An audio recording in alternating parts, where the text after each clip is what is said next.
आज की दुनिया ऐसा लगता है जैसे कोई तेज रफ्तार ट्रेन है जो कभी रुकती ही नहीं है। हर कोई भाग रहा है, कोई शोहरत के पीछे, कोई कामयाबी के पीछे, कोई कोई अगले टारगेट के पीछे, और शायद कुछ तो बस भीड़ के साथ ही भागे जा रहे हैं। ये भी नहीं पता कि मंजिल कहाँ है। हाँ, एक अंधी दौड़ सी है। बिल्कुल। पर यहाँ रुककर एक सवाल सोचने वाला है, क्या ये जो लगातार भाग दौड़ है या हड़बड़ी, क्या ये वाकई हमें आगे ले जा रही है, या हम बस बस एक गोल चक्कर में घूम रहे हैं, थक रहे हैं और शायद असली चीजों से दूर होते जा रहे हैं। हम्म। इसी सोच को ना रेयान हॉलिडे ने बड़े दिलचस्प तरीके से पकड़ा है। उनका एक कथन है जो सोचने पर मजबूर करता है। If speed is your god, peace will be your punishment. वाह। यानी अगर रफ्तार ही आपका भगवान बन गई है, तो एक दिन शांति आपको सजा जैसी लगने लगेगी, क्योंकि आप उसके आदी ही नहीं रहेंगे फिर। सही बात है। और इसी गहरे विचार को थोड़ा और समझने के लिए आज हम रेयान हॉलिडे की किताब स्टिलनेस इज द की, यानी शांति ही असली शक्ति है, इसके मुख्य विचारों पर थोड़ी गहराई से बात करेंगे। ये किताब हमें सिखाती है कि असली ताकत, असली कंट्रोल वो बाहर के शोर शराबे में नहीं है, वो तो अंदर की स्थिरता में है, शांति में। और देखिए, ये विषय आज के समय में कितना जरूरी हो गया है। हम एक ऐसे युग में जी रहे हैं जहां ध्यान भटकाने वाली चीजों की कोई कमी नहीं है। लगातार नोटिफिकेशंस बज रहे हैं, सोशल मीडिया का प्रेशर है, वो 24/7 न्यूज चलती रहती है। हाँ, हर तरफ से कुछ न कुछ आ रहा है। बिल्कुल। ऐसे में ये स्थिरता, या जिसे हम शांति कह रहे हैं, इसको समझना सिर्फ कोई फिलॉसफी की बात नहीं रह गई है। ये तो एक, आप कह सकती हैं, बुनियादी जरूरत बन गई है हमारे मानसिक और भावनात्मक स्वास्थ्य के लिए। और ये समझना जरूरी है कि ये सिर्फ बाहरी शांति नहीं है, ये एक अंदर की अवस्था है। बिल्कुल जैसे वो कहते हैं ना, तूफान का नजारा। बाहर सब कुछ उथल पुथल मचाए, लेकिन तूफान के ठीक बीच में उसकी आंख में एक अजीब सी शांति होती है। हाँ, the I of the storm. हाँ, तो किताब शायद यही सिखाने की कोशिश करती है कि कैसे हम बाहरी उथल पुथल के बीच अपने अंदर वो शांत सेंटर, वो केंद्र खोज सकते हैं। और ये कोई कमजोरी नहीं है, ये तो एक गहरी समझदारी और शक्ति का प्रतीक है। हाँ, बिल्कुल। और रेयान हॉलिडे ना इसे पाने का एक बहुत ही सिस्टमैटिक तरीका बताते हैं। वो कहते हैं कि ये जो स्थिरता है, ये 3 मजबूत पिलर्स पर, स्तंभों पर टिकी है। हमारा मन, माइंड, हमारी आत्मा, स्पिरिट, और हमारा शरीर, बॉडी। मन, आत्मा और शरीर। हाँ, जब ये तीनों संतुलन में होते हैं, तभी सच्ची स्थिरता मिलती है। ये कोई एक चीज नहीं, बल्कि एक पूरा होलिस्टिक अप्रोच है। अच्छा, तो चलिए पहले स्तंभ से ही शुरू करते हैं। मन, हमारा दिमाग, जो शायद कभी शांत बैठता ही नहीं। ऐसा लगता है जैसे हर वक्त अंदर एक ट्रैफिक जैम लगा हुआ है, नहीं? बिल्कुल। हमेशा कुछ ना कुछ चलता रहता है। गुजरे हुए कल की बातें, आने वाले कल की फिक्र, लोगों ने क्या कहा, क्या कहेंगे, अरे वो करना चाहिए था, ये नहीं करना चाहिए था। ये तो एक अंतहीन सिलसिला है। हम्म। इस बारे में रेयान का एक सुझाव पढ़ा मैंने। Empty your mind and truth will find its way in. मतलब अपने मन को खाली करो और सच्चाई खुद ब खुद अपना रास्ता बना लेगी। सुनने में तो बड़ा आसान लगता है ये, हाँ, सुनने में। पर असल में मन को खाली करने का मतलब क्या है? क्या ये कि सोचना बंद कर दें? ये तो मुमकिन नहीं लगता। नहीं, बिल्कुल नहीं। मन खाली करने का मतलब ये नहीं कि आप विचारों को जबरदस्ती रोक दें। वो तो लगभग नामुमकिन है। इसका मतलब है, विचारों के उस अनियंत्रित बहाव से, उस शोर से थोड़ी दूरी बनाना।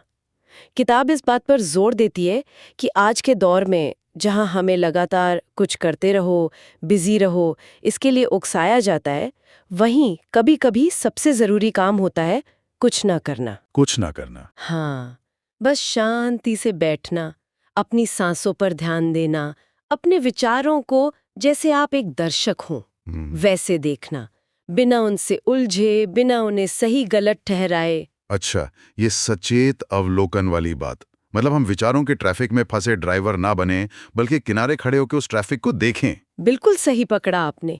इसे आप माइंडफुलनेस कह सकते हैं, या बस एक शांत अवलोकन। जब हम इस तरह अपने विचारों से थोड़ी दूरी बनाते हैं ना, तो हमें 2 चीजें समझ आती हैं।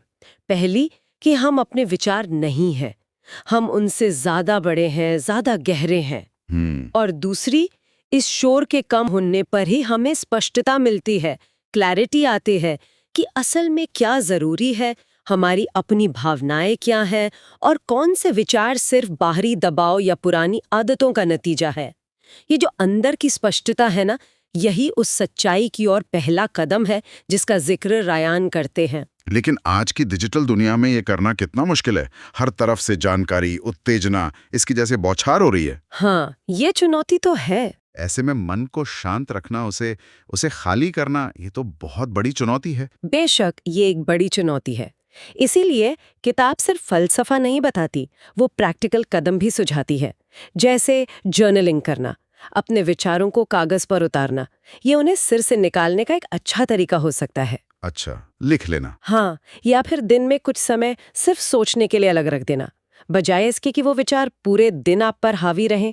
टेक्नोलॉजी से थोड़ा ब्रेक लेना, नियमित रूप से प्रकृति में समय बिताना, ये सब तरीके हैं मन के शोर को कम करने के। लेकिन हाँ, ये अभ्यास मांगता है। ये एक स्किल है जिसे धीरे धीरे विकसित करना पड़ता है। ठीक है, तो मन को साधना, उसके शोर को कम करना, ये हुआ पहला स्तंभ। अब आते हैं दूसरे स्तंभ पर, आत्मा, स्पिरिट। यहाँ बात उन चीजों को स्वीकार करने की है जो हमारे वश में नहीं है। ये शायद सबसे मुश्किल कामों में से एक है, नहीं? हाँ, ये वाकई गहरा है और अक्सर मुश्किल भी लगता है। जीवन में ऐसी कितनी सारी चीजें हैं जिन पर हमारा कोई कंट्रोल नहीं होता। मौसम कैसा रहेगा, इकॉनमी कैसी चलेगी, दूसरे लोग हमारे साथ कैसा बर्ताव करेंगे, हमारी सेहत कब साथ छोड़ दे या किस्मत कब क्या मोड़ ले ले। सही बात है। हम अक्सर अपनी सारी एनर्जी इन्हीं चीजों को बदलने या कंट्रोल करने की कोशिश में लगा देते हैं, और नतीजा क्या होता है? सिर्फ निराशा और थकान। तो क्या इसका मतलब ये है कि हम कोशिश करना ही छोड़ दें, बस हाथ पर हाथ धरकर बैठ जाएं? नहीं नहीं, यहाँ स्वीकृति का मतलब निष्क्रियता या हार मान लेना बिल्कुल नहीं है। इसका मतलब है यथार्थ को पहचानना, रियलिटी को देखना, ये समझना कि किन चीजों पर हम असर डाल सकते हैं और किन पर नहीं डाल सकते।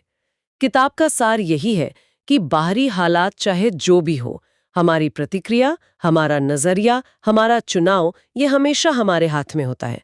स्टोइक दर्शन, जिसका रयान हॉलिडे पर काफी प्रभाव दिखता है, वो इसी बात पर तो जोर देता है। हाँ, स्टोइकिज्म।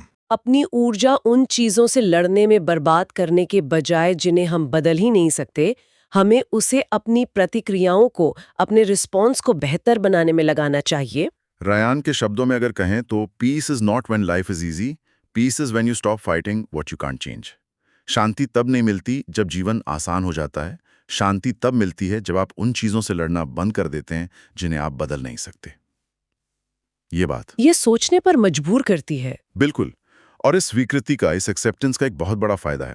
जब हम ये जो व्यर्थ का संघर्ष है, इसे छोड़ देते हैं, तो हमारी बहुत सारी मानसिक और भावनात्मक ऊर्जा बच जाती है। वो ऊर्जा जो चिंता में, गुस्से में या निराशा में खर्च हो रही थी, अब वो स्पष्टता लाने में, शांति लाने में इस्तेमाल हो सकती है।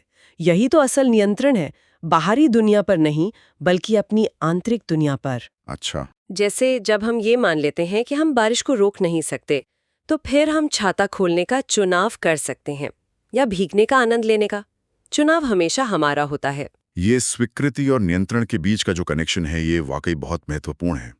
यानी जिसे बदल नहीं सकते, उसे स्वीकार करने से ही हमें वो मानसिक शांति और स्पष्टता मिलती है, जिससे हम उन चीजों पर बेहतर ध्यान दे पाते हैं जिन्हें हम वाकई बदल सकते हैं। बिल्कुल, एग्जैक्टली। ये हमें फालतू की लड़ाइयों से बचाता है और हमारी एनर्जी को सही दिशा में लगाता है। ये हमारी आत्मा को मजबूत करता है, उसे बाहरी झटकों से लड़ने की ताकत देता है। मन की शांति और आत्मा की स्वीकृति के बाद अब बात करते हैं तीसरे और आखिरी स्तंभ की, शरीर, बॉडी। यहाँ रयान हॉलिडे एक बहुत ही आम धारणा को चुनौती देते हैं। हम अक्सर मानते हैं कि ज्यादा घंटे काम करना, लगातार भागते रहना, कम सोना, यही सफलता की निशानी है। वो हसल कल्चर जिसे कहते हैं। हाँ, और ये धारणा तो बहुत गहरी जड़ें जमा चुकी है आजकल। ग्राइंड करते रहो। हाँ बिल्कुल, लेकिन किताब हमें याद दिलाती है कि शरीर और मन, ये दोनों जुड़े हुए हैं। अगर हमारा शरीर थका हुआ है, हमने ठीक से आराम नहीं किया है, सही खाया पिया नहीं है, तो हमारा मन कभी भी शांत और स्पष्ट नहीं हो सकता। आप खुद सोचिए, थके हुए शरीर के साथ फोकस करना, सही फैसले लेना, कुछ नया सोचना, ये सब कितना मुश्किल हो जाता है। हाँ, चिड़चिड़ापन बढ़ जाता है। बिल्कुल। रयान हॉलिडे का वो कथन यहाँ याद आता है, rest is not laziness, it's preparation. यानी आराम करना आलस्य नहीं है, ये तो तैयारी है अगली चुनौती के लिए, अगले काम के लिए। लेकिन इसे अमल में लाना कितना मुश्किल है, खासकर जब समाज लगातार और ज्यादा करो और तेज भागों का दबाव डालता है। ये सच है। समाज अक्सर आराम को कमजोरी समझता है या टालमटोल, लेकिन विज्ञान भी यही कहता है और अनुभव भी कि शारीरिक आराम और देखभाल ये परफॉर्मेंस के लिए जरूरी है, अनिवार्य है। और यहाँ सिर्फ रात की नींद की बात नहीं हो रही है। अच्छा, और क्या? इसमें दिन के बीच में छोटे छोटे ब्रेक लेना, छुट्टी लेना, अपनी कोई हॉबी या खेल कूद में समय लगाना, थोड़ा प्रकृति में टहलना, ये सब शामिल हैं। ये वो समय होता है जब हमारा दिमाग अनजाने में ही सही चीजों को प्रोसेस करता है, नए कनेक्शंस बनाता है और तरोताजा होता है। तो क्या इसका मतलब ये है कि हमें धीमा पड़ना चाहिए? क्या ये हमारी प्रोग्रेस को रोक नहीं देगा? देखिए, यहाँ धीमा पड़ने का मतलब रुक जाना नहीं है। इसका मतलब है एक सही गति से चलना, सस्टेनेबल पेस पर, ना कि अंधाधुंध भागना। कई बार जानबूझकर थोड़ा धीमे चलना हमें ज्यादा दूर तक ले जाता है। जैसे नियमित व्यायाम शरीर को थकाता जरूर है, लेकिन लंबे समय में ये हमें ज्यादा एनर्जी और स्टेमिना देता है। हाँ, ये तो है। अच्छी नींद हमें कुछ घंटों के लिए शायद अनुत्पादक बना दे, लेकिन जागने पर हमारी प्रोडक्टिविटी और क्लैरिटी कई गुना बढ़ जाती है। तो शारीरिक देखभाल एक तरह का निवेश है, खर्चा नहीं। और ये बात भी है कि जब शरीर थका होता है तो हम ज्यादा इरिटेटेड होते हैं, ज्यादा नेगेटिव सोचते हैं और उन बाहरी चीजों पर भी ज्यादा बुरी तरह रिएक्ट करते हैं। यानी शरीर का सीधा असर मन और आत्मा पर भी पड़ता है। आपने बिल्कुल सही पकड़ा। ये तीनों स्तंभ, मन, आत्मा और शरीर, ये अलग अलग नहीं है। ये एक दूसरे से बहुत गहरे जुड़े हुए हैं। एक शांत मन आत्मा को स्वीकृति की ओर ले जाने में मदद करता है। एक स्वीकृत आत्मा शरीर की जरूरतों को समझने और उनका सम्मान करने में मदद करती है। और एक स्वस्थ, आराम किया हुआ शरीर मन को शांत और केंद्रित रहने के लिए वो जरूरी आधार देता है। सच्ची स्थिरता इन तीनों के सामंजस्य से ही आती है। तो ये किताब सिर्फ शांत बैठने के बारे में नहीं है। ये तो एक संतुलित और उद्देश्यपूर्ण जीवन जीने का पूरा खाका पेश करती है। मन को साफ रखना, जो नियंत्रण में नहीं उसे स्वीकारना और शरीर का ध्यान रखना, ये तीनों मिलकर हमें वो अंदरूनी स्थिरता देते हैं जो बाहरी दुनिया की किसी भी उथल-पुथल का सामना करने में मदद करती है। हाँ, और ये स्थिरता, जैसा कि रायन हॉलिडे कहते भी हैं, आज के दौर में कोई विलासिता या लग्जरी नहीं है। ये हमारे मानसिक, भावनात्मक और यहाँ तक कि शारीरिक स्वास्थ्य के लिए भी बहुत जरूरी है। ये एक तरह की सर्वाइवल स्किल है। इस शोर भरी, लगातार ध्यान खींचने वाली दुनिया में अपने अंदर शांति बनाए रखने की क्षमता ही हमें डूबने से बचा सकती है। वाकई, ये चुनौती तो हर पल महसूस होती है। दुनिया लगातार हमारा ध्यान खींचने की कोशिश में लगी है।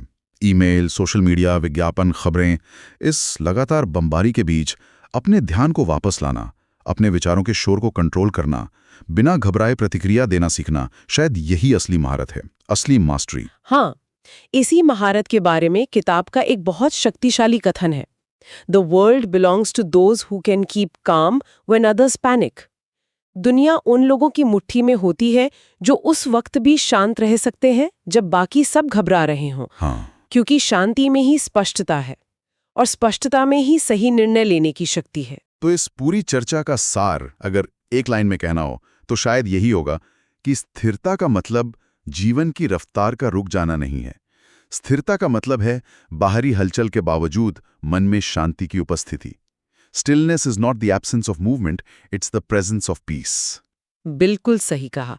और इस चर्चा के अंत में श्रोताओं के लिए एक छोटा सा व्यवहारिक विचार छोड़ना चाहूंगी, जिसे वो अपनी रोजमर्रा की जिंदगी में इस्तेमाल करके देख सकते हैं।